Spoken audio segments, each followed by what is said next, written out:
Hello and welcome to Film Optimist, where we talk about all things film with a hefty dose of optimism. I'm your co-host, Seth Boyd.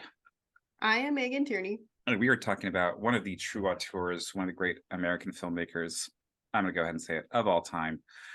Definitely one of the most influential filmmakers, Quentin Tarantino, in his second film, which I'm going to argue is his most iconic, but we'll get into that, Pulp Fiction. Here to join us for this conversation are Garret Dwello and Michael Grygo. What's up, guys? Hey, guys. Thank you so much for being on the show. Thanks for having me. Yeah, happy to be here. So I don't want to pretend you guys necessarily chose this as the single movie. You guys gave us a couple of options to come on the show with, but why Pulp Fiction? Yeah, as of those options, why was that among the options for you guys? Before we dive into it, what does it mean to you, etc.? Well, I kind of like what you said about how iconic it is. And for me personally, it's almost like nostalgic. It was kind of dipping my foot into the pool of Tarantino's talent, I guess. I believe it came out in like 95, 96. I remember as a child seeing it on Laserdisc in my house. Wow.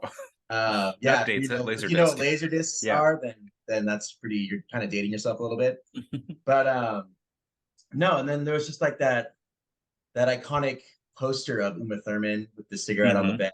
I mean, it's which Michael has a T-shirt, the Japanese poster of, which we'll have to get a photo when we post this because it's a great fucking T-shirt. But yeah, great poster.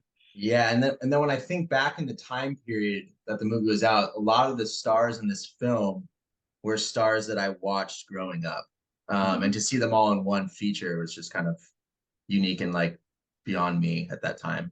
Does that make sense? Absolutely. I mean, I was young. I was in my single digits, but I was able to comprehend what's going on. Yeah, very cool. Michael, same question. Yeah, it's I'm a little younger than Garret. I like to tell him that. But I watched this movie young, and to me it was funny. It's a comedy on violence, sex, and drugs, right? And you don't get that too often. And Tarantino, especially, I mean, his non-linear storytelling, which inspired Christopher Nolan, and he's brought that up with Memento and Prestige, what I think is Nolan's best film. But there's so many components to this. I mean, it's definitely his masterpiece. Garret and I were talking about favorite movies. His was Inglourious Bastards. Okay. Yeah. And to me, I'm a little biased. I think this one is because of the cast. I mean, you can't find a cast like this. Yeah. And a lot of them actually took a pay cut to be in this movie. They worked it out where if the movie was successful, they'd get more money. But I mean, the four stories that are told, all of them are entertaining. There's not one that kind of slouches. They're all good. And then just the acting is top notch. Fantastic. And Megan, you watched this for the first time last night, correct? A little bit this morning, but yes. A little bit this morning. Okay. It's a long one. Yeah. I always like asking this question. Like, did you have an expectation that was not met, or was there a surprise in watching this movie for the first time for being so iconic, so famous? I agree with the iconicism of it, because this is the poster that I saw. This is like what you associate, I think, with Tarantino a lot, and you kind of get a gist of who he is with the titles of like, it's about sex, drugs, like violence also, like, which I will be excited to talk about, because that's kind of the take that I had, or the bias I would say I had going into him, is like thinking that he's about comedic violence, like that's kind of his thing. And this one had that for sure, but I think I was more struck by I forgot also just what a interesting like writer he is. I think the writing was very, and I don't know if this is more a Tarantino thing or the actors thing or both of them together, but everything felt so like pitch perfect to the actors, and like they said it so, I don't know, it didn't feel like contrived at all. It was a little fantastical, I would say, and that's kind of fun nowadays. I think film tries to be really realistic now, or like writing tries to be really realistic, but it's fun to have these really like grandiose like speeches and fantasy speakings kind of to see in film, and that felt like a lost art that I got to see again with this movie. So, and I think that's from what I've seen other films of Tarantino, it's that could be a signature of his as well. So, and I think it's really like on display in this one. That's what I was like most struck by. Very cool. Yeah, I think that's all. I love hearing what the movie means to everybody. It's really fun. I think it is one of my favorites, so not my favorites, but it's just so fucking fun to watch. It never to me drags, and yeah, it's a movie I can probably put on any day of the week and be pretty happy watching. Let's go around the horn here. Favorite and least favorite Tarantino movie. Garret and Michael, do one of you want to start? I'll start. Yeah, you can go. It's my turn. Yeah, you go. My favorite would be Pulp Fiction. Okay. My least favorite would be Death Proof, Okay. which is still a good movie, but that would be my least favorite. For me, I'm a big World War II buff. I did listen to your guys' episode on Jojo Rabbit. Great job. Thank you. I absolutely adored that movie. Thank you. And you guys brought on some points that I didn't even notice. But we're not talking about that right now. We so love the yeah. positive feedback though, so thank you. Yeah, totally. Now, Inglourious Bastards for me, I love World War II. I grew up watching Band of Brothers and Saving Private Ryan. And just Quentin Tarantino's take on dismantling the Nazi party with like a small group of vigilantes, I guess you could call them. I really liked that. And Christopher Waltz in that is standing ovation. Yeah, like that's insane. Absolutely. That's a and new then- like era of Tarantino's when he met Waltz. Oh yeah. His Django's not far behind, even though some people don't like that much. But then my least favorite, which I thought some people would have issues with, is I didn't care for Kill Bill very much. Okay. It was a little excessively gory and kind of unrealistic. Speaking of unrealistic situations, and like I don't know, like the way that everyone got decapitated, and just a lot of the dialogue and the way it looked. Like I appreciate the anime culture, but I just don't really follow it that well. I love all nerddom, but yeah. So for me, Kill Bill was like, as much as I love Uma Thurman, it was just a little excessive, and I felt like Pulp Fiction, Inglourious Bastards, Django Unchained, there was just a little more of a realistic historical aspect to it. Yeah. So yeah, my favorite Inglourious for sure, and then my least favorite would have to be Kill Bill. Okay, cool. I fully see where you're coming from, and I will say, like, well, I do have at least favorite here in a second. I don't think he's made a bad movie. Right. Yeah. Totally. They've always been fascinating. Megan, you're up. As always, I'm the imposter among us, you guys, because I have seen by far the least amount. But again, like he's such he really is an icon, like Tarantino. So you kind of get the gist of it, just being in the zeitgeist of America, I guess. But I mean, I had seen like Once Upon a Time in Hollywood, his most recent movie, and I did like it quite a bit. I was gonna go with Garret too. Like I was really impressed with, for me, Django Unchained, because like I think I like his voice in a more that movie felt a little like almost like parody aspect of it, or satirical, which I like, but also very pointed violence against something that like an enslaved person like revolting against their slave owner. That's a cathartic, I would say, like way to see this like egregious violence. So that's kind of why. But I remember being quite like young when I saw it too, but I remember like I think that maybe is a nostalgic factor for all of us too, is like seeing this level of violence for the first time maybe in film in our era growing up, and being kind of struck by it, and I certainly was. So that's kind of my pick. I was actually probably going to recommend that like as my recommendation toward the end. Perfect. But that's kind of just my knowledge about it. But Pulp Fiction was a great again, and I actually didn't know it was his second movie, which you mentioned, Seth. So that's a big like eye opener to me in how talented this guy is. Yeah, because I was really impressed with this one as well. So you don't have a least favorite? I don't. Okay, I'm that's not fair. You're off the well hook. versed enough. If anyone's gonna be off the hook, it's the co-host. Right. My favorite is Jackie Brown. I think that might be the more controversial pick, but I really love Jackie Brown. It's by far his slowest one because it's the only one not based off a Tarantino original story. It's based off a Leonard Elmroy novel, and so it is paced more like a novel. But it is, to me, maybe his most grounded, because at the end of the day, it's about a middle-aged woman who really can't afford to lose her job, and so is cooperating in a very dangerous way. So it has a more grounded thing than most of his movies have, and it has Samuel Jackson, it has Pam Grier, it has Robert Forster. De Niro is really great as this like kind of schlubby second fiddle, more of a muscle type of character than the mastermind or the guy who's in charge to Samuel Jackson. So recommend that one. And my least favorite is actually Hateful Eight. I don't think he felt like it's bad by any means, but it just the whole we're in one place this whole time thing felt like repeating himself from Reservoir Dogs a little too much for me.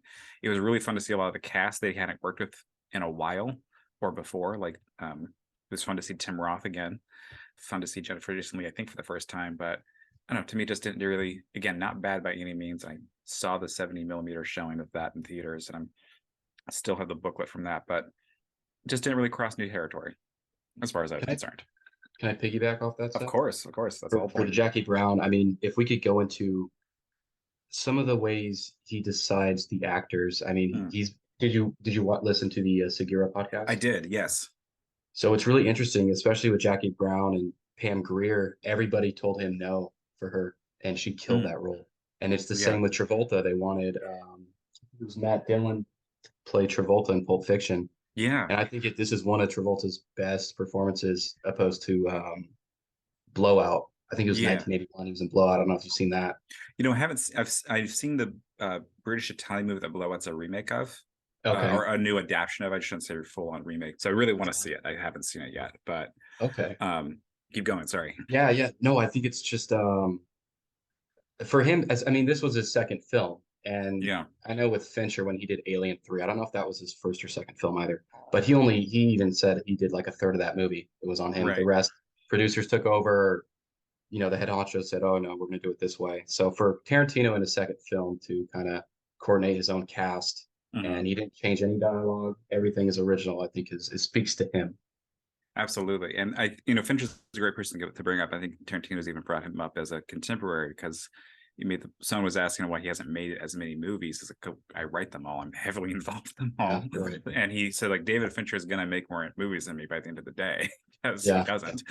And there's Fincher movies I really like. There's ones that I think are missteps. He does not have the same curated career. And even directors who I love, like Nolan or even David Lynch, don't have that curated, perfect career where they're that heavily involved getting final cut, everything in every movie. Right. Cast has come up a couple of times. Is there, outside of this movie, an actor who, in general, you're really a big fan of, and so it's great to see them in this? It's nice to see John Travolta again. Yeah. I actually watched Pulp Fiction today. Okay. Doing the assignment. I just forgot how great he was. I love his charisma. I love the way he presents himself, and I feel like him and Uma Thurman had some chemistry there that was just like so on point, especially in the diner. And as much as there was hesitation to dance, right when he's on that dance floor, they just like are so in sync. Yeah, it just it was nice to see. And I always love Samuel L. Jackson in all of his movies with Tarantino. He just cracks me up. But John Travolta is a name and somebody you don't see. Like, there are a lot of Tarantino recycles a lot of his actors for a reason, because he loves them. Right. And I don't think, am I tripping? Travolta's not in another one.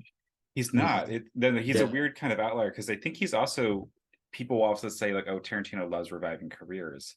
And I don't think you can say that he did that with anybody in Reservoir Dogs. I think Steve Buscemi had been in movies before his career is hardly revitalized. He was still like in his 20s, right. Maybe Harvey Keitel, but Travolta, as I brought up in the podcast you mentioned, is it Two Bears, One Cave, where Tarantino's filling in and tells a little bit of the backstory of making Pulp Fiction.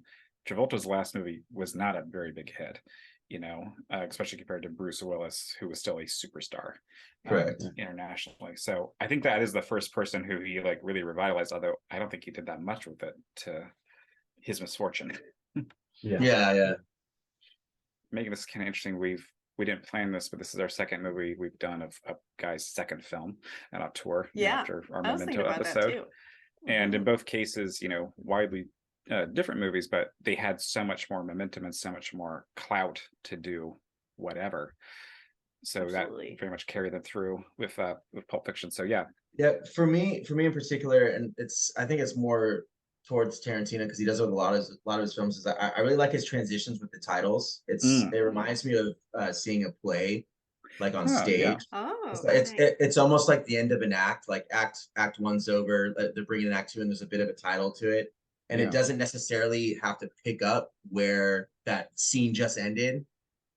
He kind of like juggles around to like another storyline. He has like 4 stories going on at once, and when something significant happens in story 1, story 2 comes in, And then when something significant happens in story 2, story 3 comes in only to bring back story 1. And you're like, I recognize that guy. I recognize the scene. Like, what's going on? So I kind of like his ability to just kind of like go from scene to scene. I like that he does what he wants. I think as somebody growing up watching films, for some reason, car scenes, I'm always kind of viewing the background. And Tarantino, like, I think nowadays they're a lot better with it. I don't know if it's all green screen. I feel like it's not. I feel like they just have new mounting technology and audio pickups. But and all of the car scenes, I noticed that it was blatantly obvious that they're not driving. And but this scene, that didn't take away from like the magnitude of the scene itself. From when he's talking to the cab driver to when Samuel Jackson and Travolta are talking in their cars about like life or religion or how to clean up the brain of somebody that just got shot in the back of the car. I like that he just kind of does what he wants with the editing. His script and dialogue is always so good, and he doesn't pander or censor himself to, I don't know, to the more conservative side of civilization, like you could say. Yeah. Because instead of like wanting to appease a broad audience, he's like, you come to my movies for me. I'm putting out what I want you to see, whether you appreciate it or not, doesn't matter. Money's coming in and people let me do what I want. And I think that's kind of part of his appeal. On the note of that, have you seen the video of him accepting the Palme d'Or at the Cannes Film Festival for Pulp Fiction? No, I haven't. He's being booed and he's flipping people off. Yeah. Because a movie we've referenced on here, the Three Colors trilogy from the Polish director Christoph, read the last movie in this was the favorite to win. It's a great movie and I really love it. But everyone kind of assumed it's going to win, and then this American comes out of nowhere to the Cannes Film Festival in France, the most prestigious film festival, and is literally being booed, just middle fingers up. His acceptance speech, and it's maybe Pink Tarantino as his attitude. That's a good metaphor for like who he is, or just like the style of the film too. And that's how he should be painted. His filmic style, yeah, absolutely. Yeah, I mean, he doesn't. It just shows in his personality and how he presents himself. Like, he's a self-made man. He started from literally the bottom of being a video store clerk to directing movies and being the most wanted director. No, I don't know if he is technically the most wanted director, because I'm sure he's stubborn. He seems like a stubborn person. Sure. But he built that for himself. So it's just really impressive. It is. It is truly inspiring. You know, there's definitely a scenario where he became a director, not Tarantino, where he just would be doing, you know, Speed 2 or whatever. Very particular. Yeah. No, which, you know, if we're not all on the same page here, he, like you said, he worked at the video store, and he was able to make Reservoir Dogs because he sold 2 screenplays. He sold True Romance and Natural Born Killers, and then Harvey Keitel read the script for Reservoir Dogs, and it went from being a budget of like $20,000 to $1 million. So, wow. But yeah, it's crazy how many people really want to work with him. Like that episode you sent me has so many stories of Bruce Willis was like, I can't believe my agent didn't find out about Reservoir Dogs. I know James Woods fired his agent because his agent threw Reservoir Dogs in the trash. There's all these stories that keep coming up about Reservoir Dogs and Pulp Fiction in particular. You know, these two, who is this guy movies, and then, you know, it's something that's come up, I think, from a few people here, is how great his writing is. And it's interesting to note he has won 2 Oscars, and both are for writing. He has been nominated, but he's never won an Oscar for directing. And it's odd to me, but do you think, does that in any way affect your view of him? Is he more of a writer than a director? Yeah, you know what? Actually, I have a problem with that. So for Pulp Fiction was in 94, and I watched all the movies and all the nominations, and Forrest Gump won it that year. Best director. I'm not a big Forrest Gump film because I feel like they took that from Pulp Fiction. And I thought either Travolta or Sam Jackson should have got Best Actor over Tom Hanks and Forrest Gump. Right. I do think he deserves, I'm trying to think of the years. I know for sure 94 he should have got it for Pulp Fiction. I think his other Best Oscar writing screenplays for Django. That was 13. I'm trying to remember. Yeah. I assume he was nominated for Inglourious Bastards. He was. Okay, to me, that story is, and the directing is better than Pulp Fiction, but I'm biased. I would agree. I mean, that's also like, it is a more mature director, you know. You know, like you have a guy who at that point made 6 movies rather than 2. So him and I'm a big Paul Thomas Anderson fan as well, and they are friends. And there was a video of Tarantino talking about Inglourious Bastards, and he said like he really felt like he had to step his game up after seeing There Will Be Blood. So he said, if you think Inglourious Bastards is better than my previous movie, which was Death Proof, thank Paul Thomas Anderson.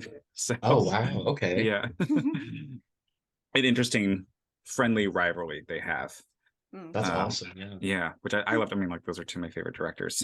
So, two great ones. yeah, Sure. exactly. Two great people are striving to encourage each other to make even better work. I, as the consumer here, am pretty happy. So Me too. It's same feelings mutual. So Megan, we really only have 3, maybe 4 female characters in this movie.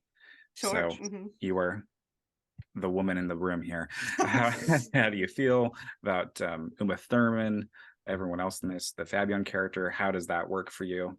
Well, that's a good thing to mention too, is like I think I go into Tarantino thinking that he's kind of a guy's director and has a bit of a male skew, not a male, I don't think a male gaze necessarily. I think it's just like male skewed film. Sure. But this was I find it like not, especially in Pulp Fiction, I would say that it like turned that on its head for me, because I feel like it was more impressive to me, like the characters as a whole working together kind of thing. I think that funnily enough, this one felt a little sweet, or like kind of like there's like a childness, like a childlike quality to the writing, to the relationships, mixed with a lot of like abusive nature and stuff like that, and violence, of course. But there is still something there that's like kind of innocent and like tampered down by relationships and like marriages even, or like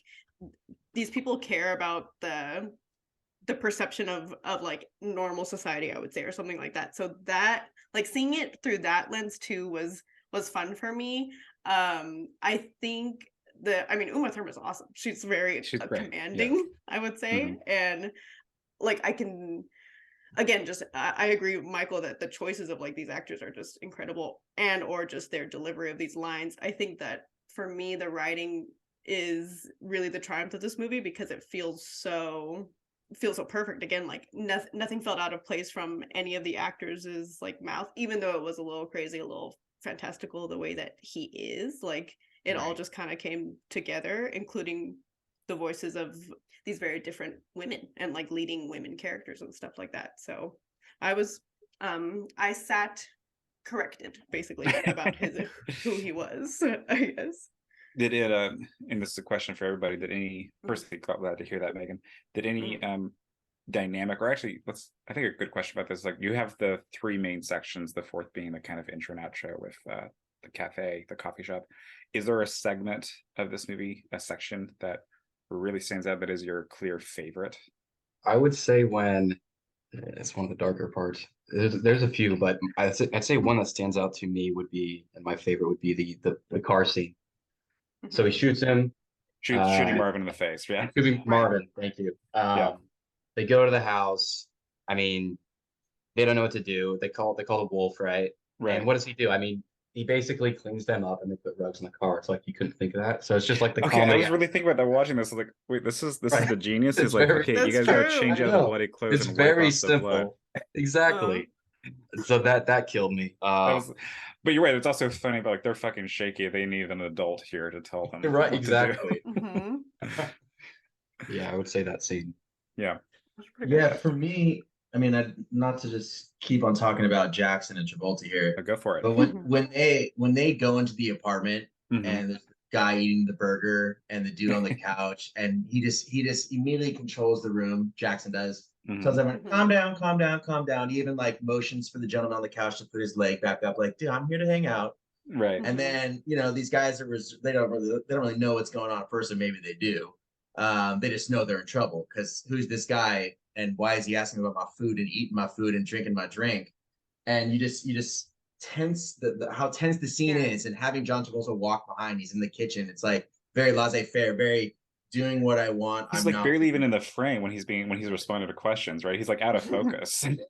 Yeah. He's Yeah. just back there like helping himself to the kitchen. They're Yeah. all Mhm. they're all helping themselves to everything because they're not worried. They're not in the hot seat right now. They Right. know that they're okay. And just the dialogue that Jackson delivers in that scene is just so powerful and so good. And I love his intensity. Mhm.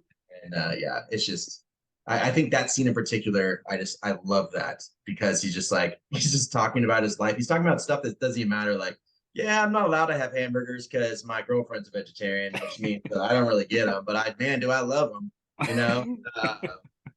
Yeah. Yeah. And so I don't know. I love that scene. That scene was really good. My favorite part that I somehow forgot is before that he says to Travolta, "Let's get into character." Yeah. I noticed that this time. I never and like they noticed are that. hanging out, like, and it's like, Yeah. you're going in here to get the suitcase, but you're going to be here exactly at 10. Like, you're not going to go through the door Mhm. before that. And they hang back. They're talking about him saying, "Let's get into character." They're like, we may be criminals, but we're punctual. All Exactly. right. We're punctual and Yeah. professional. There's a code of ethics here that will not be violated. Exactly. I love that detail. Megan, same question. That's a good point. I mean, their buddy dynamic is just lovely to watch. It Like, really I is, think yeah. it becomes, that's also like an element of the sweetness to me, is like it's very fun to watch these very bro-y people like interact with each other, and also Yeah. be more sincere, like towards the latter, the ending vignette, I would say. I personally like the car scene too. I think it just adds to the element of like ridiculousness. I personally like tend to favor like parody, I think, and like the satiricalness of it all, and Yeah. I guess ridiculousness is the best, or absurdity is the better way to Yeah. say it. And he gets into it, but in a still tampered down in reality, but it's still very absurd, and like it's fun to see the world through these crazy scenarios and crazy lenses. And so that's a good example of like, because especially the setting, it was so suburban, so normal, if you will, and to see crazy imagery like inserted into that is really fun for me. So it's like a fun visual to see normal suburbia mixed in with like crazy Tarantino stuff going on. That's probably like my favorite like Yeah. visual element of Tarantino. I'm glad you said suburbia, because that's another thing I love about his first 3 movies all take place in LA. Then he didn't return to LA until Once Upon a Time in Hollywood, which I also really like. But I love those first 3 movies are not a glamorous view of LA at all. Like you're not seeing any of the, you're not seeing the Hollywood sign in those movies. You're not seeing any tourist destinations. It just looks like a shitty California town, you know, which it is. You know, a lot It of reminds me there's of a lot Memento. of suburbs. Yeah, exactly. Memento's like that's in LA. That's in Pasadena. You know, these are suburban boroughs, basically. I bet these are smaller parts that are not exactly the, you know, condescending Inglewood. So I love those details of it. That's how he presented LA in these first 3 movies. I gotta say, we watched it again yesterday and finishing it today, just like you, Megan. I was surprised. I feel like I have this thing every time I watch the movie where I forget my favorite portion is actually the Bruce Willis portion. Because I kind of expect it to be like, oh, it's kind of like, you know, his dynamic of his girlfriend's weird, and then there's, you know, the rape. But I think he delivers his lines so great, and because like there's a really weird visual thing where like Samuel Jackson, Travolta, they are very much embodying 70s movies, and then when you go to Butch, Bruce Willis, it's a 50s movie. It's like an older thing with his look, his aesthetic, and everything about it. Like the cab that picks him up is like a 1950s cab, and it's throwing the boxing match. It's some really old school shit there. And his dynamic with Fabian is so oddly sweet occasionally. You have him screaming and being really mad over a watch, understandable, but also just picking her up soaked in blood. And it's like, did you get your pancakes? You know, they didn't have pancakes. What'd you get? Oh, I'm so sorry. You know, we gotta go. Like you know, is being really angry for a moment, but calms down and regulates. Is like, I can be there for her. It's like, and that's an odd level of sweetness. And the same with like a pumpkin and honey bunny. Like you don't really expect that. And it's funny, you know. Like you said, Megan, there's a kind of heightened absurdity to this movie, but I feel like the human interactions are fairly grounded. They're just not what's usually depicted in a movie. You know. Great point. I was gonna think of, for me, like what scenes bothered you the most? Because there's a lot of intense scenes. I was talking about this briefly with some buddies. For me, because I did see this as a child. I probably saw Wow. this movie the first time I was like Yeah. 7 or 8. I don't know if I was Me supposed too. to. In daycare, my nickname was like rated R kid by the teachers. But like the magnitude of the rape scene, Yeah. and that was just something. It almost comes out of nowhere. Like as a viewer, you have no Yeah. idea what's going on. He goes into this pawn shop. They're Mm. fighting. He's about to shoot. Sure, you know, pawn shop. He's probably got some guns to protect himself, protect his property. When he knocks Bruce Willis out, you're just thinking like, oh, maybe next scene the police are going to be there. You know, actually, you know what? The police did show up the next scene, but Yeah. not in the manner in which you expect. Yeah. And really bothered me as a child, as much as all of that was traumatizing, was the gimp. Mm. You're just kind of guessing what this man's life is like, Mhm. but I'm claustrophobic. So as a Wow. child, I saw that I was like, this guy lives in a box. Are you kidding me? And then actually as the second time watching the movie, just like today, I feel like he's got a little bit of Stockholm syndrome. When he notices Bruce Willis getting out of that chair, he's screaming for help instead of being like, help me out. He's like chuckling at him because he's clearly seeing that Bruce Willis is trying to get free. And then when Right. Bruce Willis gets free, he's like yelling for the guys in the other room. It's like, dude, you should be asking Bruce Willis to let you go. Right. You know? So that scene in general has stuck with me for like years. Fair Yeah. enough. Oh. My Yeah. read on it was the gimp was into it, but Yeah, Right, yeah, right. yeah. That's a part of it, guys. yeah, exactly. No, yeah. I would agree with you. I think it's that's more intense than Deliverance, in my opinion.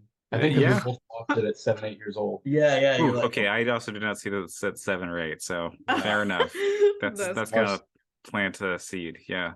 Marcellus Wallace getting sodomized was Yeah. and then I just, you know what though, I'd say the gimp scared me. yeah, as a kid, I was Yeah. like, that's just terrifying. But maybe you're right. Maybe it's, you know, consensual. To I mean, some the extent. gimp is consensual, is my read. Obviously, Right, yeah. Marcellus Yeah, Wallace. Yeah. And We're I talking will about the say, gimp. Yeah. We're talking about the gimp. as a queer man myself, I don't love the gay guys or rapist stereotype, but this is also so out of left field and Mhm. has the happy ending. And it's still such a weird, absurdist movie that I'm not really bothered by it. But I do love the other weird level of this happy ending is Marcellus isn't after Butch anymore. Yeah, And I he just like that can't too. stay in LA. It's a really weird, like everything worked out. But Yes. and one of my favorite visual references to another movie is, you know, he's driving, he thinks he's Scott Clear, and then Marcellus has the donuts and the coffee. I don't know if you guys have seen Psycho, but there's the same scene where the woman has robbed the bank, then sees her boss at a stoplight, and then has to veer around. So actually is the thing I want to transition to is like a thing Tarantino's criticized for, I think unfairly, is referencing other movies. I think it's maybe he's a little more direct about it than other people, because of like I think Scorsese does that. Even Hitchcock was referenced in the movies, you know. Mhm. But I think what I do like about him is like he does it in a completely different context, you know, or if it even is the same dynamic, everything else is so different that it really works. Like the scene you were mentioning, Garrett, of eating the burger, you know, he comes in there, he's like, oh, big kahuna burgers, and is tasting that. It's theorized that that's inspired by the opening of Good, the Bad, the Ugly, where Eli Wallach sees the man he's about to shoot is eating stew, and he just kind of starts eating it in front of him, you know, before murdering his family. So that's funny. you know what I mean? And there's shot for shots, and there's like stuff like this, but for me it really works because it's always different. It's not literally the same scene playing out the same way. Playing off what you said about Yeah. placing things for like little hints. I thought it was funny that I picked Kill Bill as my least favorite Tarantino, yet the weapon of choice by Bruce Willis is the katana. It is a katana. Yeah. Foreshadowing his own movies. Yeah. Yeah. I liked that. I thought that was super interesting because Yeah. I mean all of the weapons he was picking were going to be pretty brutal. Right. But I mean, there's a chainsaw as an offer. Oh yeah. Yeah. Or even the hammer. I mean, the bat's one thing, but a hammer is brutal. I mean, you know, if you guys seen Old Boy, but a hammer is very brutal. Yeah. Oh yeah, that's a good movie. That's a great movie. Yeah. But yeah, no, I wrote that down. I wrote that down because I noticed the katana this time. Yeah. And it just kind of made sense because I was thinking about Kill Bill a little bit while I was watching the movie, and I was like, oh yeah, he totally picks that. So Garrett, was this the first time you've seen it since you were 7 or 8? Okay. no. I've seen it more times than I can count, but I Okay. probably haven't seen it. I can say I probably haven't seen it in about 5 years. Okay. Oh wow.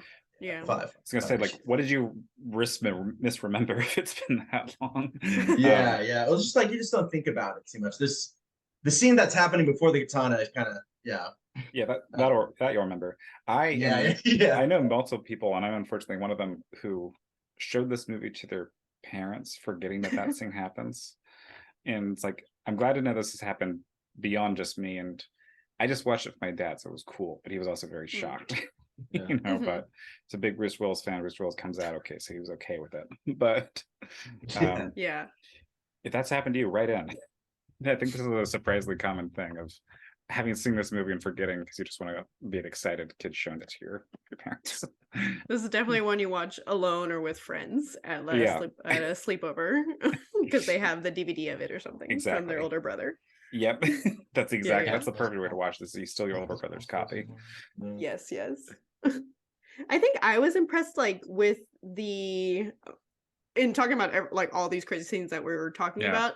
I think I forgot that Tarantino does a really nice overview of like humanity, or I should say spectrum of like the human experience, I guess. Yeah. Like kind of the whole thing in one movie. And actually specifically in Pulp Fiction, I thought, because you're getting like all of it. You're getting like weird sweet instances as well, but also the crazy people that you don't really expect, or also just overtly evil people or something like that. And I was kind of on the fence too. I was thinking like, okay, what's he saying about like the Black community? What's he saying about the gay community? Like, and it's kind of all or nothing almost.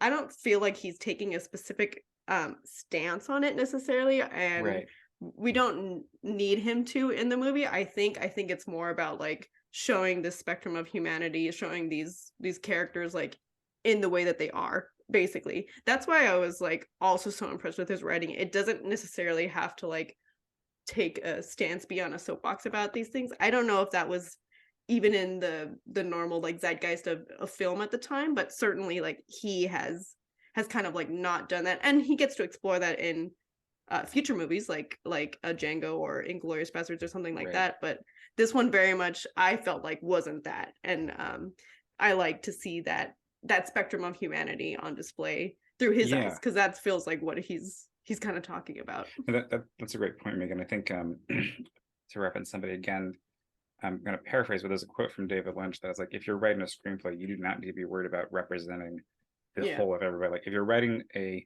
woman and you're a man, you don't need to be worried about having the stake of writing every single woman who's existed in the voice of this person. Just write a person, you know.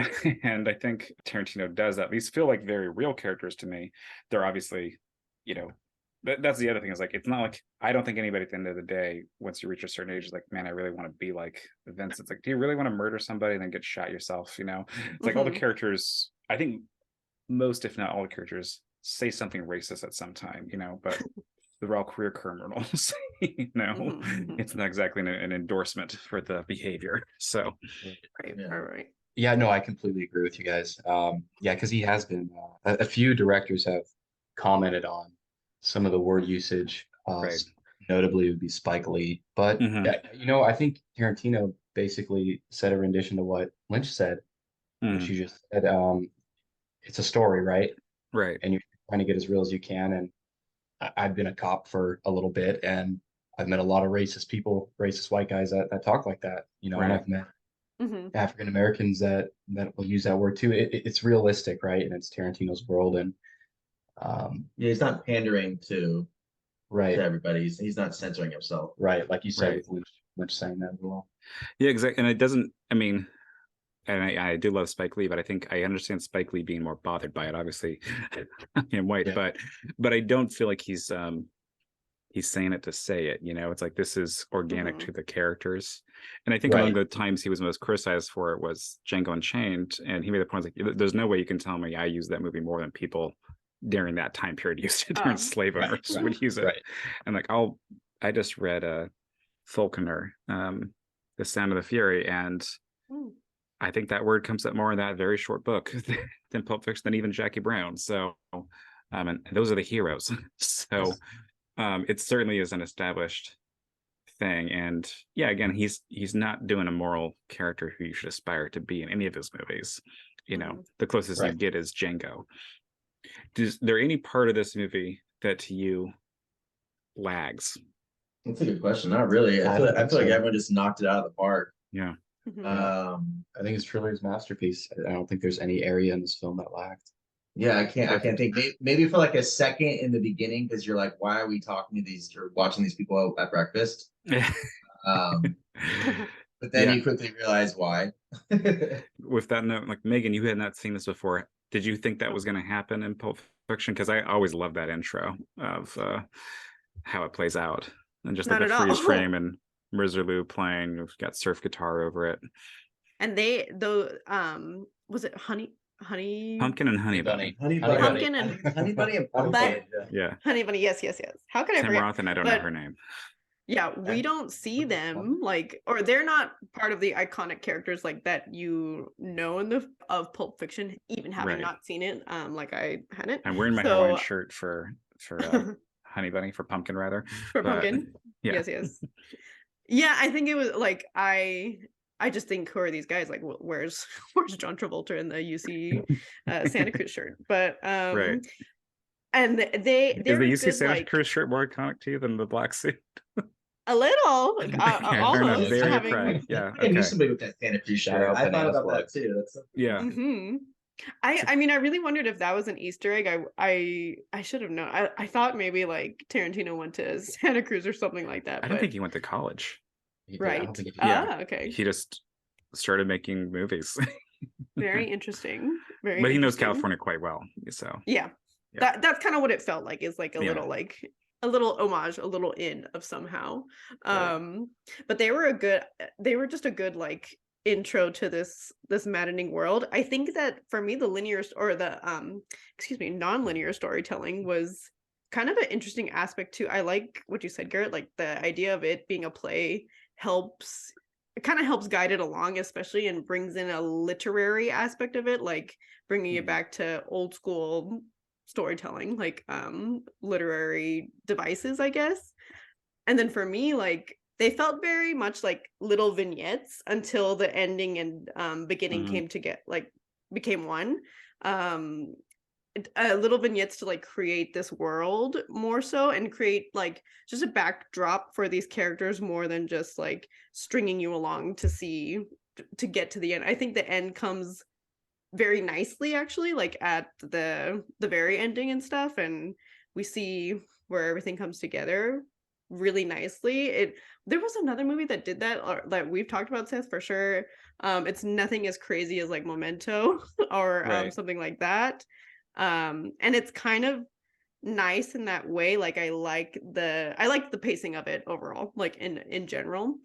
I really was impressed, actually, like the way that it all came together in the end, because that makes it feel connected, I guess. It created this sense of like connection in this world that I liked a lot. Yeah, it felt very intentional. And going back to what you're saying, Gary, about like the title cards, like I think that one, that's a really good pacing of it. Okay, we're moving on to something right now. Yeah, like that's a fun, like that section is over, except it's not really. We're gonna come back to it, but I think for me as a viewer, that's me like there's a plan here. This is orchestrated to some degree, and there's certainly movies that are vignettes that are much more loose. That's like, I don't know why you made this movie. I found out this recently. I guess among the reasons in the 70s, late 60s and 70s is a more common thing in Italy to do vignette movies, is they just realized it's cheaper to have 3 directors shoot like a 40-minute thing simultaneously than to have one full movie in production. So there's quite a few of those from that era. And those movies are just kind of like not really that well related, but this is certainly planned, it's orchestrated. And I forgot how much other characters interact. Like I completely forgot about Vincent interacting with Butch, John Travolta telling Bruce Willis, "You're not my friend," in the Santa Cruz t-shirt, before we fully get into Bruce's section. Yeah, I felt I'm glad you mentioned that, because I actually wrote that down literally as you were talking right now. Was the little bit of foreshadowing that he provides, that like clearly they didn't vibe and get along, Willis and Bruce and Vince. And then lo and behold, it's Vince's gun that Butch is holding that kills him. Yeah. I also yeah. took note, and I don't know if this is just me thinking outside the box, but I felt like bathrooms really played a role in this. And a lot of Yes. times with Vince, when Vince went to the Mm. bathroom with Uma, she Mhm. OD'd on heroin. Right. When Vince didn't check the bathroom in the apartment, there was a Mhm. man in there with a gun. Right. Mm. When Vince was in the bathroom of the diner, he was able to come out and help out Jackson. Mhm. Right. And lo and behold, because Vince is in the bathroom, he gets killed. Right. Oh, Right. No, I I think that's wrote very that down. true. Yeah. And another thing, Tarantino will kill off any main character. Not a lot of directors do that. That's very true. Yeah. Tarantino, Mhm. right? I think you are, especially from posters, etc. You're thinking John Travolta's probably the biggest lead in this movie. Right. And I don't think screen time, etc. I don't think he is, but he's also killed. Right. Yeah. So among the most iconic things about this movie is the soundtrack. Yes. Is there we don't even know song titles because most of them are fairly obscure, but is there a song or a moment with a song in the footage that is so peak Tarantino to you? It's like, this fucker knows what he's doing. This is perfect. Mm. For me in particular, it's just the Travolta Thurman dancing. I loved it. Yeah. It fit the Beautiful. vibe of the restaurant as it should have. Right. To me, that's just what stood out the most. I'd agree with that. Or the intro. Yeah. What is that song called, Seth? Miserloo. It's an Thank ancient you. Greek Yeah, song. Yeah. I would say that. I mean, the setting's calm, right? They're having breakfast and then they just jump on the table. This is a Right. robbery. And you kick into that music. You're like, oh, we're going on a ride. Okay. Right. Yeah. And then the as the credits are going, the radio shifting to Jungle Boogie.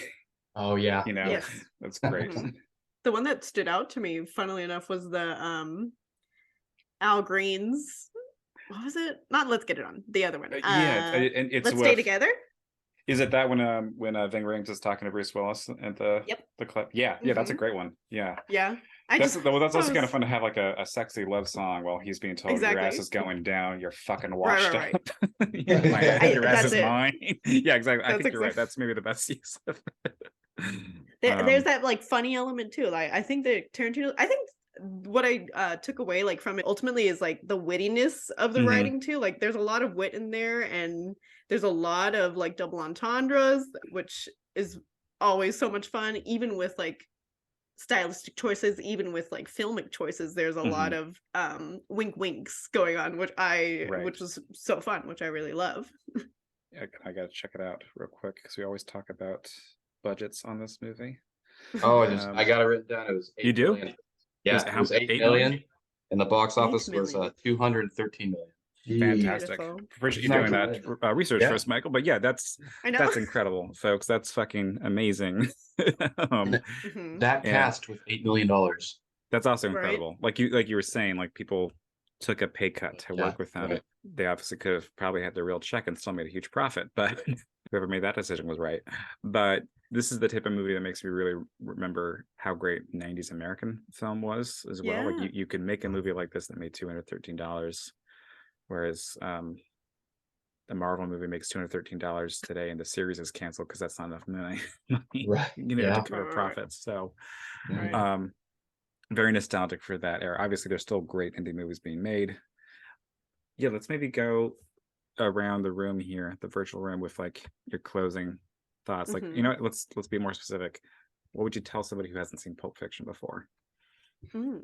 Like me. Well, I could start because I would say yes, you're our case study. since I am that. I would say see it. Of course, that's always like been my spiel when I haven't seen a movie that Seth has. I'm like, we gotta see it, duh. And I think I come into a lot of movies thinking you know it, or you just get a lot, especially with something like Pulp Fiction, or more specifically like Tarantino. If you haven't seen that much about it, I think you get a lot of like outsider opinions that get absorbed into you, but that's it's never gonna compare to you making your own opinion about it, or just seeing it for what it really is, and seeing his work. And that this is his second film, I'm really impressed. It reminds me of Memento kind of in that way, because the competency of this being like a second film for a filmmaker is really impressive and worth seeing for that alone, almost. So that would be like my advice to people. Fantastic. I would agree with that. I mean, in my opinion, Garrett's gonna disagree with me, but it's the best nonlinear story. Like we were talking about earlier, there's no spots where the story lacks. I know you said City of God is your favorite movie, Oh, but we're not. But yeah. I am. No, like Megan said, you got to see it. Maybe watch it alone. Yeah. But yeah, it's truly a masterpiece, and Mhm. I think anybody can appreciate it. Yeah, I'd say, I mean, it's a long movie, so just put some time aside, but you won't even notice the time fly. There's a reason, Megan, that you even knew of this film because of Tarantino. There's a reason Right. his name's on this piece of work. There's a reason these actors are there. Watch the film and you will know why they're there. I agree. Well That's said. a great way to say that. Yeah. I don't think you can do better than any of that, but I really appreciate all the comments. But yeah, absolutely. It's going to be, I will say, well, it's long. It's going to be more fun than expected. It's going to be more rewarding. Like, this is a funny movie. This is a violent movie, but this is really fucking fun. And as much as I like a movie, you know, like we did Stalker in this show, where I like a long, Russian, slow, philosophical thing. This movie is just fucking fun. It's really fun to just watch the sex, the violence, the crime that is well written, that still describes humans with an accurate way, and is very innovative. So, you know, make the popcorn and have a good time. All right, we're going to transition into recommendations now. Garrett or Michael, do one of you guys want to start? Are we sticking with Tarantino? We don't have to. We can no holds. Worlds are always starting. This is hard right now. First of all, somebody over here on my left shot down Forrest Gump. Love that movie. Forrest Gump was going to be a Forrest recommendation. There's two of us now. Yeah, whatever. Well. I'm trying to think. You can still feel, recommend it. It's fun. I know. It's okay. I feel like I haven't seen a movie that's terribly stood out to me in a while. I've just been trying to catch up on shows because I feel like you can recommend a show. That's fine too. We've done that before. For sure. Okay. Peaky Blinders. Okay. If you've never seen it, it's phenomenal. It is. I just finished House of Dragons. Talk about good writing. Yeah, I don't know. I've just been playing catch up. The Boys is good, but that's really, really, really out there. And you guys just did Judge Rabbit. For some reason, for movies that just jump out at me in the last 5 or 6 years, I just absolutely adored that movie. I think it's Taika Waititi's best. I think it's as much as everyone loves Thor Ragnarok, I think Judge Rabbit, what he did with that was so good. Perfect. You can recommend a movie we've done. That's totally fine. Yeah, go see Judge Rabbit. Enough said. Okay. Go see Perfect. That. Go see that. Yeah. Can I do a show animated? Yes, you can. Yeah. Yes, since Garrett did like 7 things. Yeah. Okay. I would say series True Detective season 1. Nice. That's a great one. Yeah. You're a who do you like more, Lynch, Nolan, or Kubrick, Seth? Lynch. Okay. Have you seen Mulholland Drive? Yeah. Yeah. We did an episode on that. Check it out. Yeah. Okay. That's one of my favorites. Do you like Eraserhead? I do actually. Yeah. Okay. I'm going to confess this. My least favorite Lynch is actually Wild at Heart, and I still like it. But I know that's a movie that a lot of people truly, truly love in the same way that I love Mulholland Drive and Blue Velvet. And we don't see this, like, there's not a lot of overlap with that, because I know people who hate Mulholland Drive and love Wild at Heart. And I don't hate Wild at Heart, but it did not work for me the same way as those other movies. Got it. I think my favorite. I just kind of jumped onto another one for a second. I actually truly enjoyed Elvis. So yeah, okay. But I have to preface you have this. You have a friend here, I have to preface with this. If you're like her, I did that. Yeah, it's fine. We both like to talk. Oh wait, we're adding 5 minutes to your speaking time, Michael. It's totally fine. So the first half of Elvis here, I was kind of like, what am I watching? Very Moulin Rouge-y, very like weird transitions, cinematography's all over the place. But oh my gosh, does that man deserve an Academy Award? I know he was nominated, lost to Frasier, but what's his name? Austin something? Austin Butler. Butler. Oh my God. His portrayal of Elvis was just a masterpiece, in my opinion. And the second half of the movie is totally worth like the kind of what is going on with the first half. Yes. But yeah, so I was trying to think of like movies that were nominated this year. I've just been super busy with school and work and like wedding stuff. No worries. That I really thought of movies I've seen recently, but I did see Elvis and I remember thinking, man, that guy's good. Now back to Michael.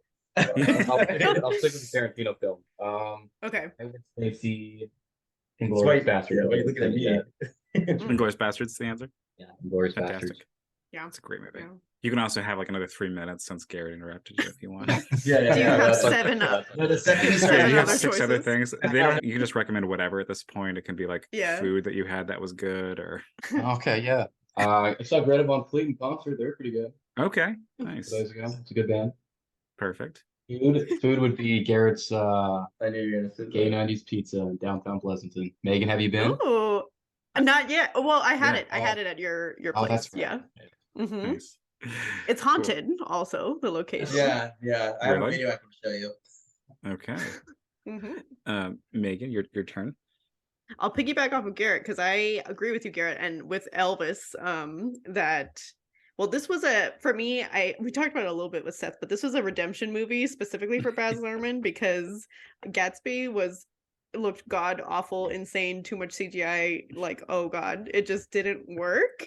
And then for Yeah. Elvis, I feel like it worked so much better. His chaoticness, and sure, there was like a little bit overuse of CGI, like which it's just hard to see sometimes, but I feel like it looked way better. So I still stand by Elvis. I really, really am like happy for Baz and happy for Austin Butler too, specifically. Like I think he's gonna get a lot from it. He did great. I agree. My only other Tarantino besides Once Upon a Time in Hollywood, which I did like also, I really like Django Unchained Yeah. from what I remember, and Yeah. I think that I'm excited to see like if he ever does more political historical satire history? type Yeah, stuff. history, yeah. Yeah. Revision history. That's a great way to say that too, Seth. Yeah. Like that's always fun. I think like again seeing that violence against like something as egregious as like slavery for me was Yeah. really like satisfying and cathartic and fun and kind of important. Like it must feel good to see that happening. I can only imagine. So Yeah, in the same way that I his liked that. mysterious assassin seeing Hitler, killed and Exactly. yeah. Yeah. And Beautiful. and like in Once Upon a Time in Hollywood, how he redid the Tate murders. Yeah, That's right. Yeah, exactly. And Butler was in that. Austin Butler was in that too. He played Tex. He was. Oh, Oh, did that's he? a I great forgot yes. that. Nice. He was. Yeah, he does. If we're not all on the same page, he's sticking with his original plan of doing 10 movies. And for anyone who's counting Kill Bill 1 and 2, he considers one movie because they were shot at the same time. It's the same story.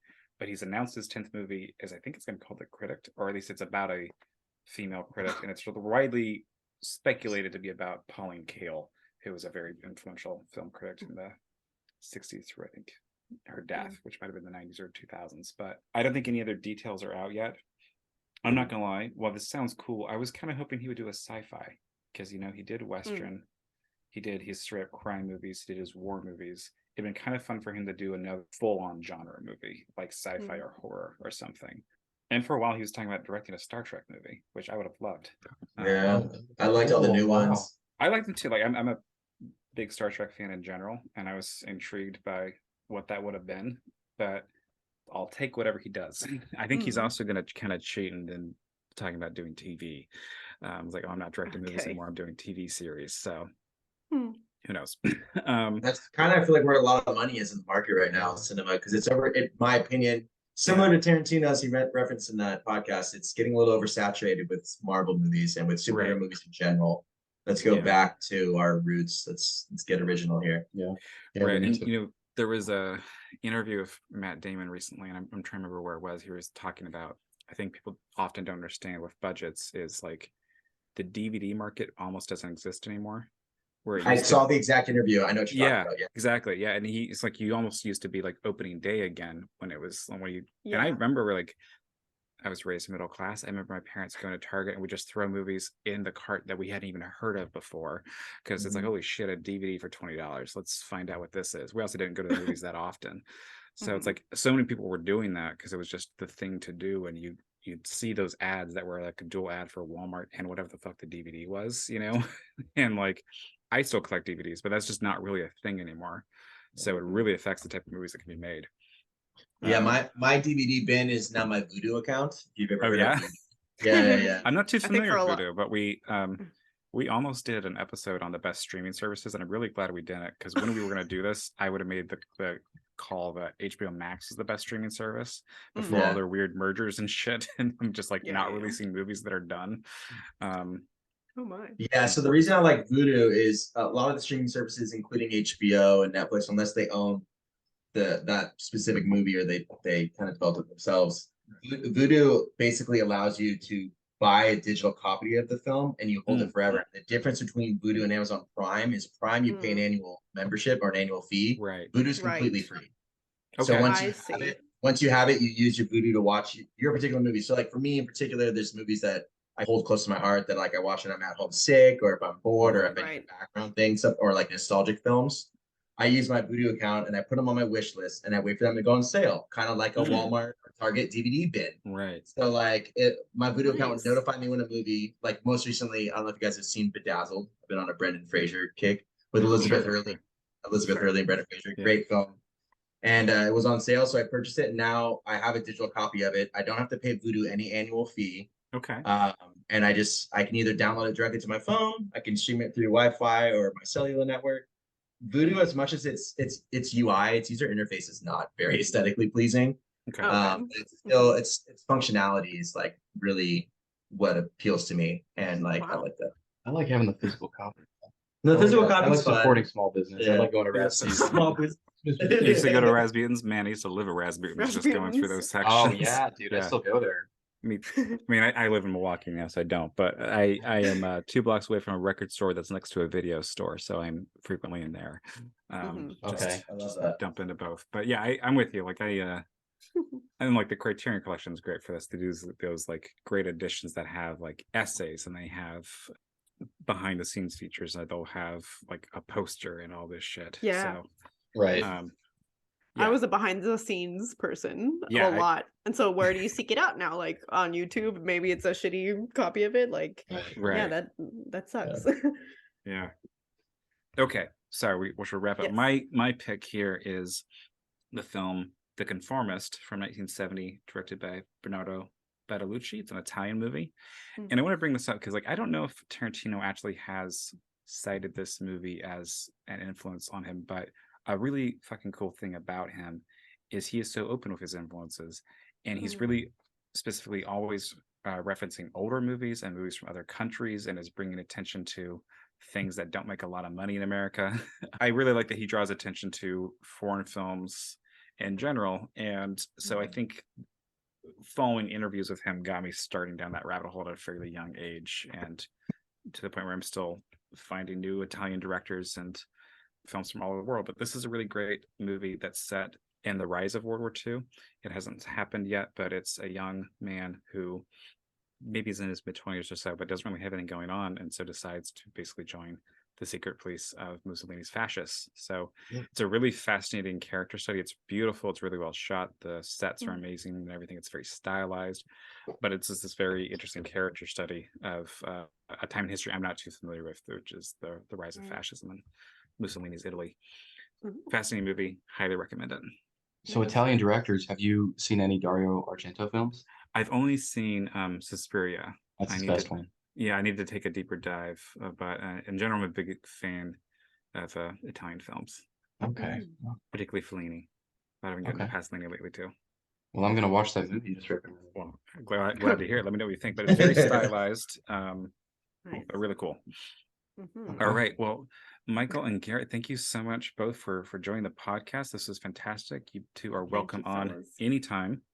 Absolutely. Let us Thank know. you for being our Tarantino guests. Yes. Thank you for having us. Thank you for having us.